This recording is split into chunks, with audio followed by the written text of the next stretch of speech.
Yeah. Oh my goodness. We are back once again with another incredible topic at hand, man. Oh my gosh.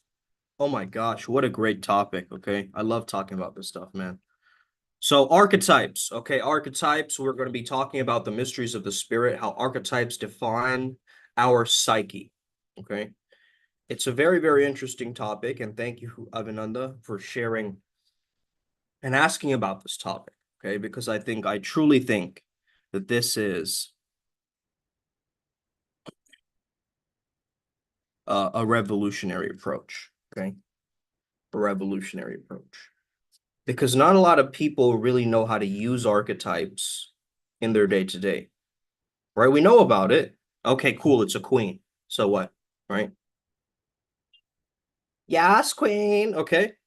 We know it from that angle, but how do we actually look at archetypes?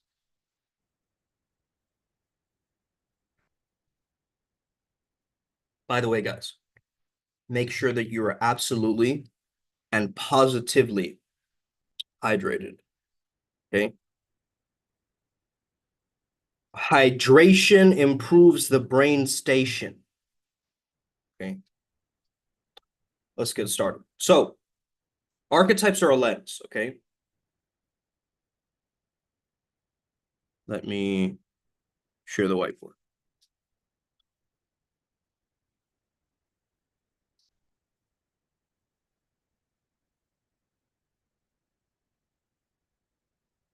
Okay.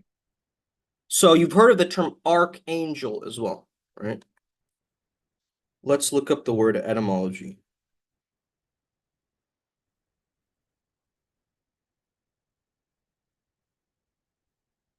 Okay. So, this means what? Beginning, primal, origin,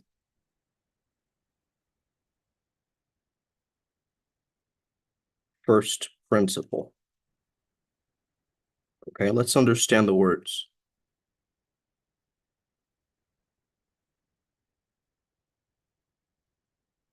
Types goes into typos or typos.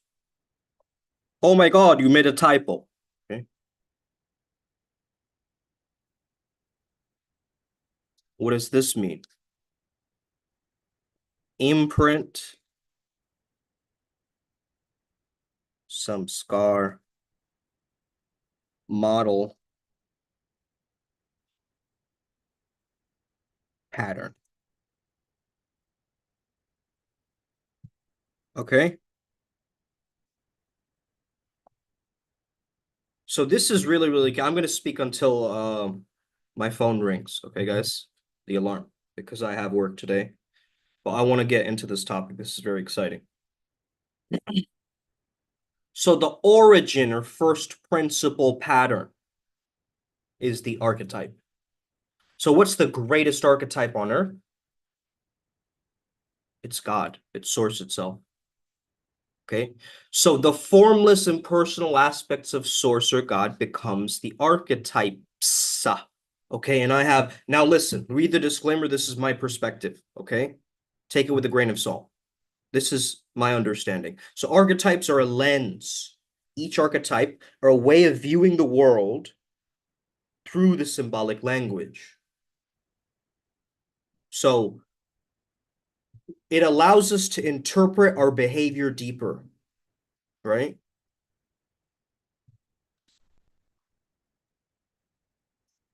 It allows us to interpret our behaviors deeper.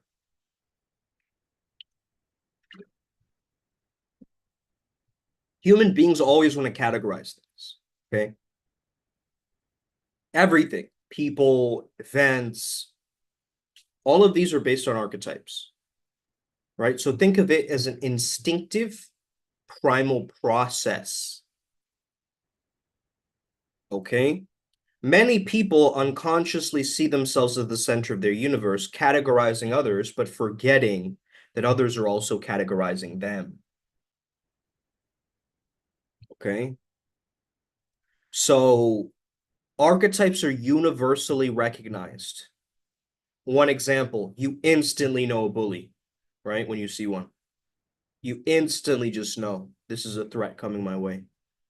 Why is that? We understand the archetypal dynamics in play without needing a further exploration or research into that to understand it, right? It's just there. Okay. We know that person is our teacher or mentor. That's an archetype, right? So we engage in archetypal myths that shape our actions and shape our interactions. So these myths are often unconscious and act as driving forces behind our big decisions and conflicts. So they represent these impersonal, let's just write this down.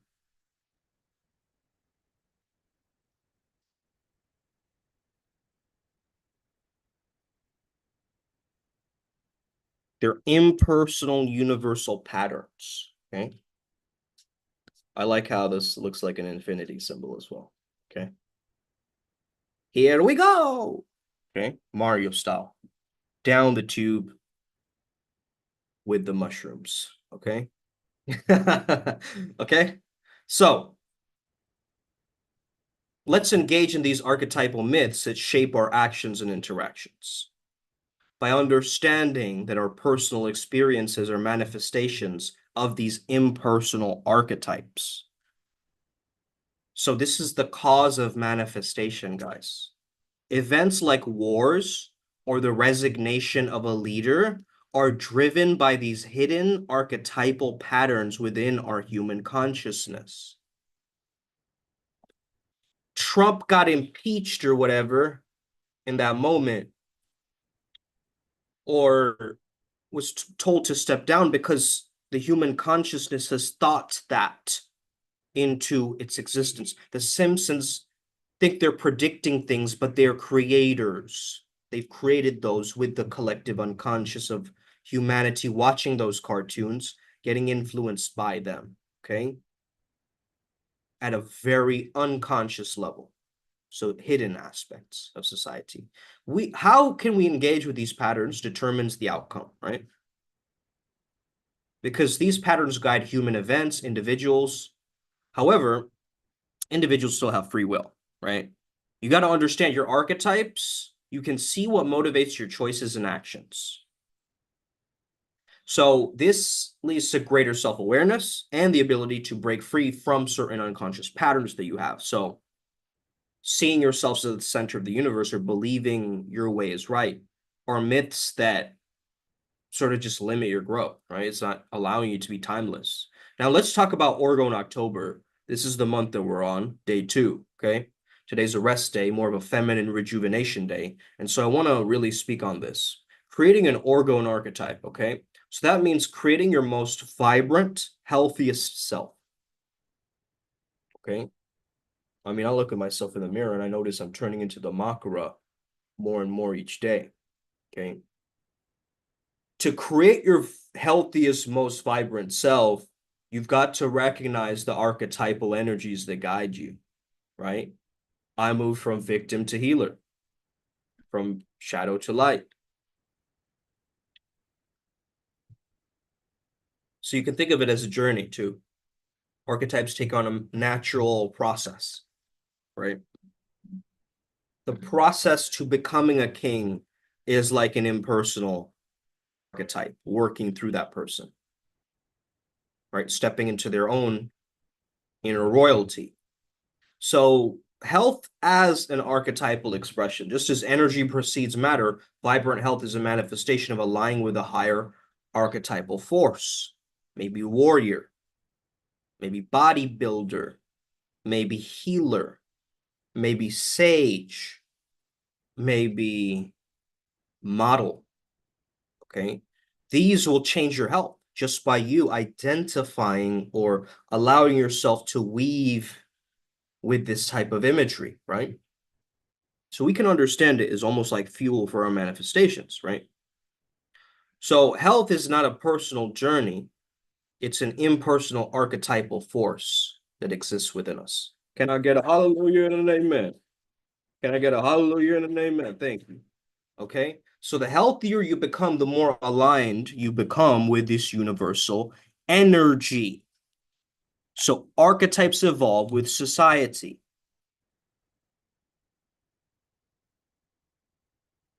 Okay, this is where we get memes, also known as mental genes. Okay. So there's new archetypes that formed, right? When the computer came into the picture, then we finally had archetypes like hacker emerge, right? Or even like, let's say, networker, right? Networking, that was a concept that was formulated. Think about it. Foundational ones like mother or trickster or jester or warrior, right? These remain constant, of course. But to understand that we must engage with our own personal archetypes consciously, recognizing when we're stuck in a limiting pattern and making the choice to step into a more empowered archetype. Now, my Jungian archetype is the outlaw archetype, so I'm not going to follow the rules, okay, based on this. I'm going to do it my own way, right? But that's living archetypically for me. You guys see that?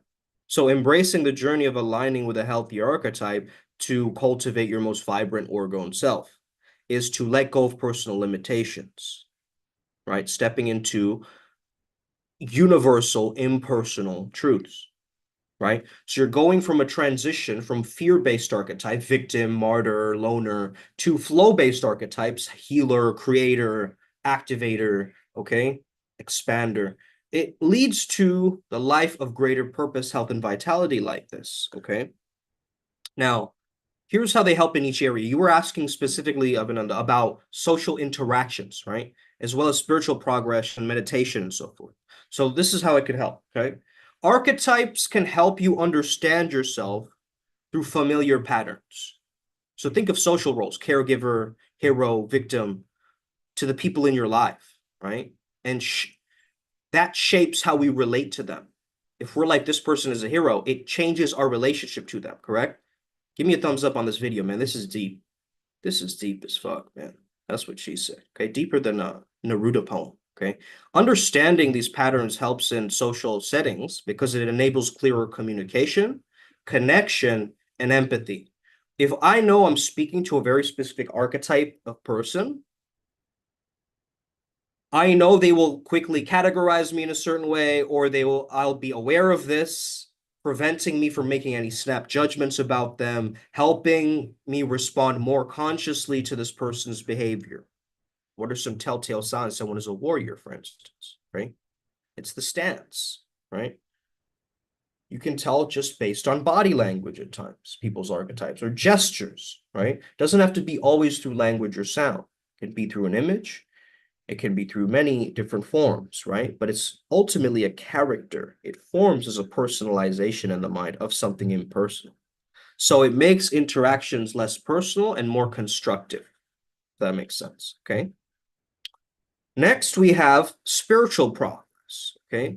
How can archetypes help shape that? By identifying the archetypes that dominate your life, like let's say the wounded healer, the rescuer, the fixer, right? Then you can see the larger pattern of your behavior in both the negative, positive, and neutral, right? So this is awareness leading to greater spiritual maturity. Then we have the mythic narratives of our culture, right? Or any other culture for that matter. Those are all, we're living personal stories, right? We're going from maybe the egoic hero to the wise sage. We're shifting. Meaning what? We're shifting our spiritual path for spiritual growth and awakening, right? So this impersonal view, I believe, the spiritual progress often involves moving beyond the personal or ego-driven self to the impersonal or soul-driven awareness. So I think this is how archetypes can guide us, right? Is to understand that our experiences are part of a larger universal pattern, which helps us detach from the ego too, right? We can then see life from a much greater perspective like this, okay? In meditation, archetypes can be visualized or invoked as guides, right? So that can be used as a way to deepen self-reflection through transcendental experience. So meditating on a very specific archetype, like let's say the wise elder, the inner child, you can bring your subconscious drives and behaviors to the forefront of your mind's eye. This can lead you to breakthroughs in your own self-understanding, as it's happened with me many, many times, where I've noticed, let's say I'm choosing the mystic, and I'm using the mystic to go into the higher mystical state of consciousness. So I use the archetypal symbols of mysticism that help me to refocus my mind and elevate my meditation to the height of almost like a spiritual journey that I'm living out, right, through the visuals. So I am recognizing and meditating on archetypes associated with shadow work. Shadow work are, anything that is unresolved or hidden, right? Unresolved emotions, spiritual blockages, emotional, energetic blockages, right? Emotional clearing, okay? You can use archetypes for emotional clearing. All right. So let's see if there's any comments. Is there a villain archetype? And can this archetype be healthy and integrated? Hi, by the way. Hello. Oh, yes, there is a villain archetype. Okay. So you want to ask yourself, how can I find the healthiest Oregon version of that, right? A lot of people you might have noticed, right? They tap into this kind of anti-hero, right? Like a vigilante, like Batman, for instance, right?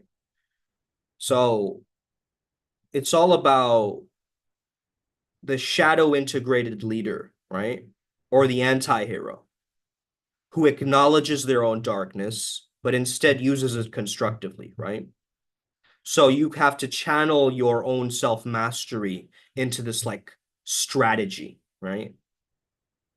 Through using the spite as fuel, right? So make sure that it's constructive instead of destructive. That's all I would say, right? But you can use this archetype to operate in moral gray areas for a higher cause. That's very powerful to use the villain to do that, right? So, okay, guys, 15 more minutes. So any questions, just let them know. Let me know, okay? Let's keep going. Archetypes are offering us tools, okay, to frame us within a much larger symbolic pattern. So let's say the warrior, it becomes easier to understand why we feel the way we do and regulate our emotions more effectively by understanding that maybe, for example, we're acting from a warrior archetype or a rescuer archetype, and that helps us set up more healthy boundaries for ourselves, right? Instead of feeling like fucking overwhelmed, right? So exactly, but I think it also comes naturally as you do shadow work. Yeah, for sure. I've seen myself as the villain after doing shadow work. All right. What's that quote? Like,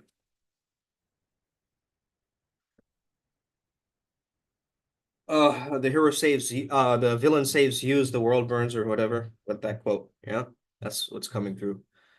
But yeah, villain arc, right? And all the gym trends nowadays. Villain arc, okay? It's redemption season, baby. Okay? Time to prove them all wrong. Okay. Okay, there's fuel there, right? There's archetypal fuel there. So, yeah, you can work with it. Next is emotional regulation. Okay, as I mentioned. So, reframing challenges, right? Archetypes allow us to see our emotional challenges as part of a larger narrative. Okay. It's almost like viewing it through the lens of the hero's journey. It can make emotional difficulties feel like necessary growth, right? So they act as mirrors. Okay.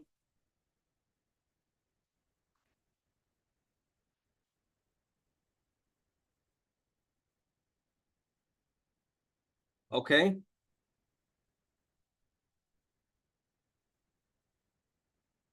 They oftentimes act as mirrors and maps for understanding ourselves and the world at large. By understanding and identifying the archetypal energies at play in social interaction, spiritual progress, meditation, as we were talking about, we can get more harmony, purpose, awareness. We can see the more symbolic, bigger picture of our lives. So this leads to a more peaceful existence. There's also something called archetypal guides, okay? So I think these are identities that you can reactivate from your previous lives, in a sense. So it can appear as like, let's say, a healer, warrior, or something like this, which relates back into the reality of your current life. So they're there to teach you with intentions. So once your intentions change, you'll notice the vibration shift. And then you can be a match to a whole new type of guide, right? When you go through a shift. So when you're shifting internally, you're also shifting your guides.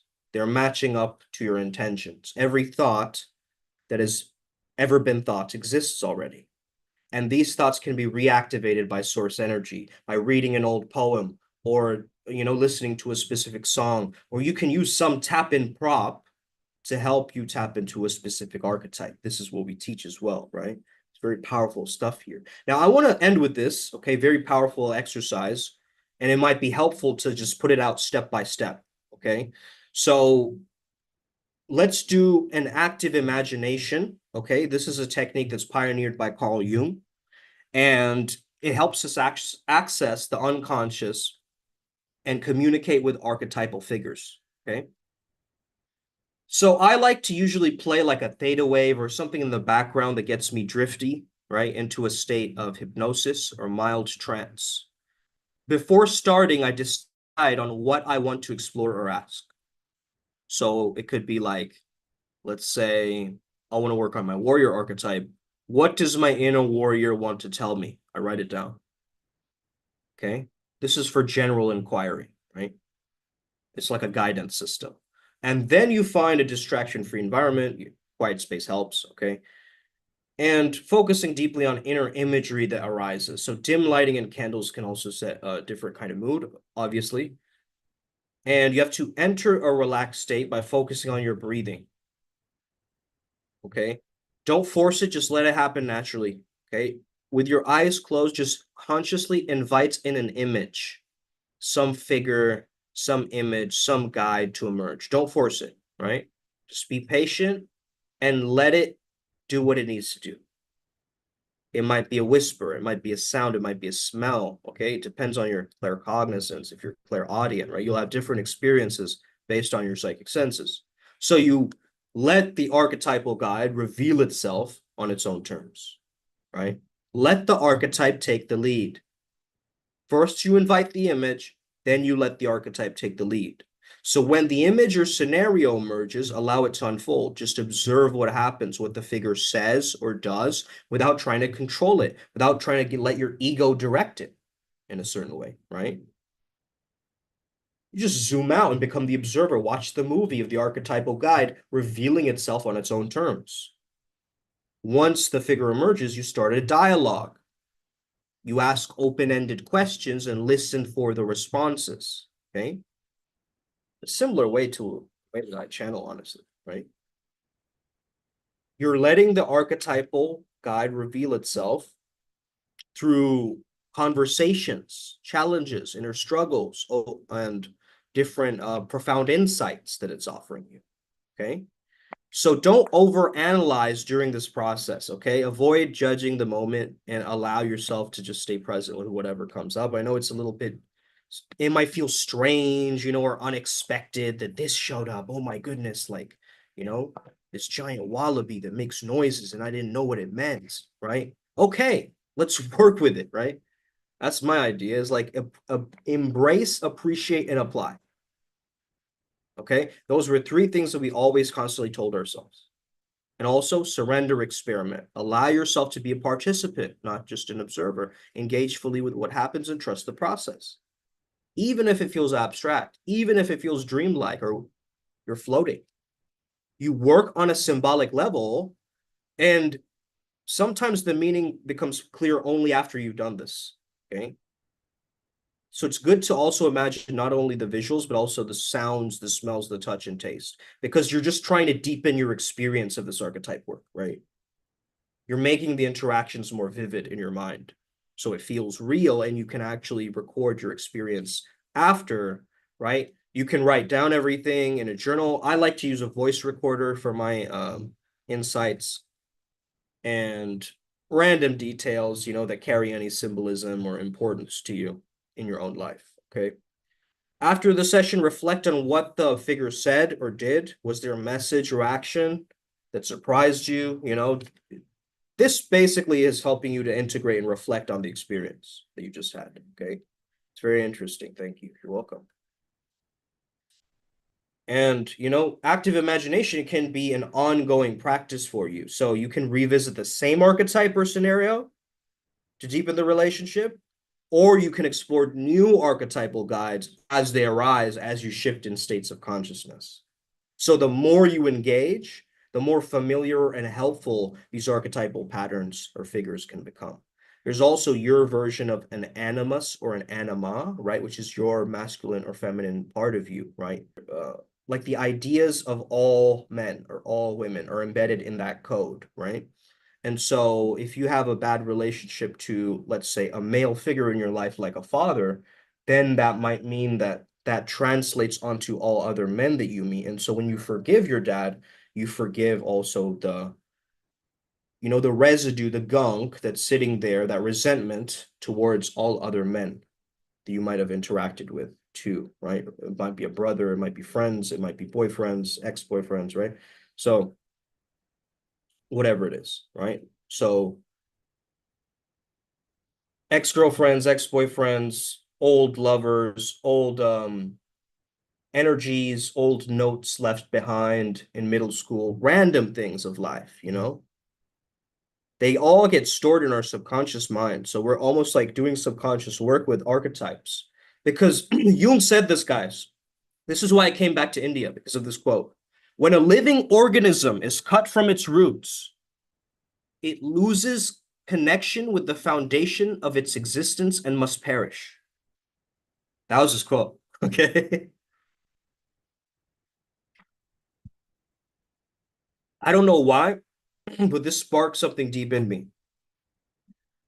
And it made me realize that I need to come back to India and ground myself with all of these ancient traditions and knowledge here, right? And learn more about myself here in Kolkata. I'm going to Sharnath, by the way, on the 7th. So hopefully we'll have Wi-Fi there and I can continue live streaming. If not, maybe I'll just record the videos on my phone and then that way I can upload it later. Just letting you guys know in advance. Okay. So Jung divided the psyche into two parts, conscious and unconscious. The unconscious is the foundation of all of psychic life. Okay. Conscious, unconscious. Okay. So archetypes like mother, hero, self are universal patterns that help us navigate these challenges. But also, he talked about making the unconscious conscious, right, as a path to psychological wholeness and health.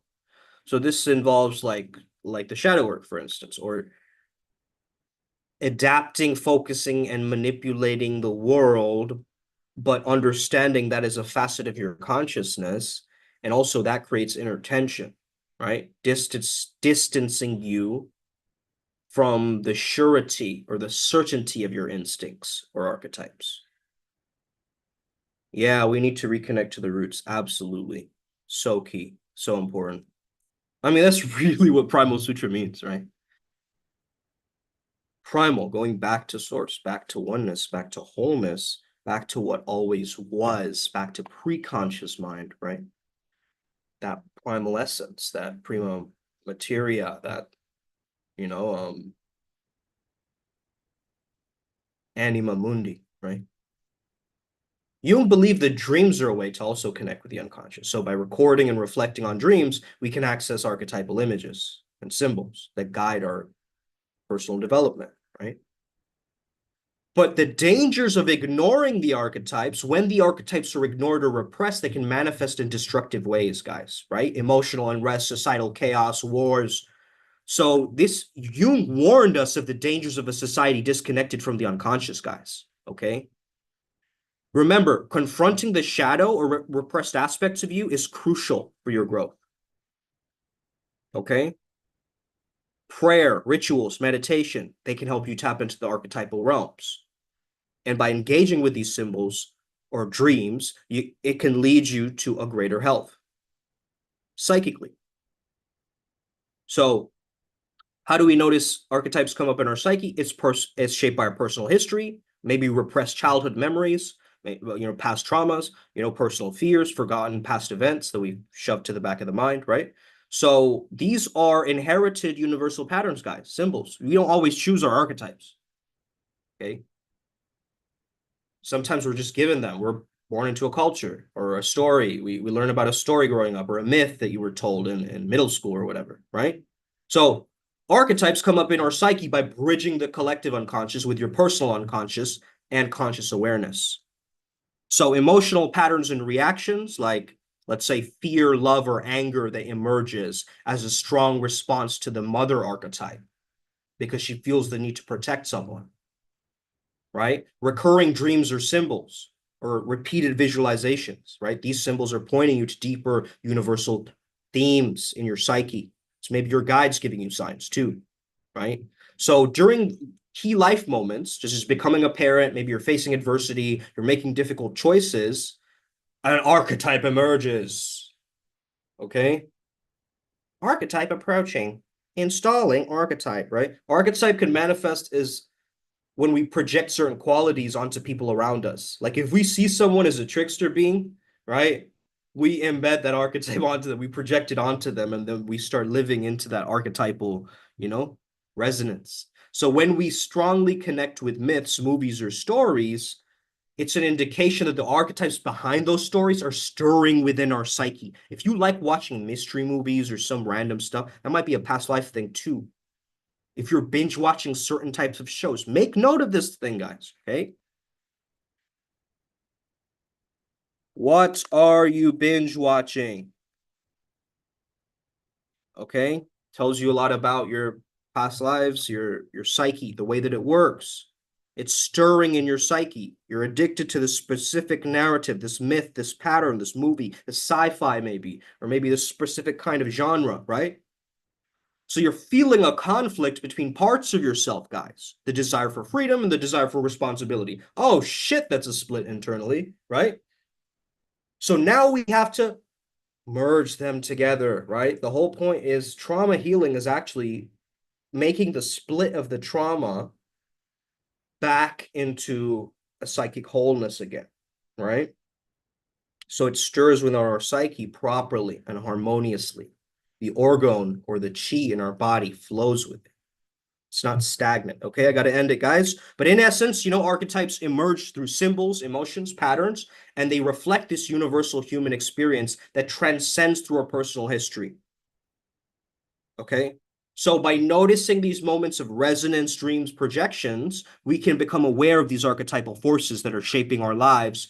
And seeing someone differently, it not only changes them, it also changes you. Okay. So may the flow be with you. Thank you so much for tuning in. I hope you have an incredible rest of your day, wherever it is you're tuning in from. Much love, many blessings. Thank you to all of our guides that we work with, who are so, so supportive to us. I'm noticing a lot of great blessings coming up for a lot of us. Despite the weird ascension flu symptoms, I think we're about to emerge, man. Come out of the other side so much stronger. Can already feel it. It's almost here. It's already ours. Okay, let's get it. Upward spiral gang. May we never be the same again.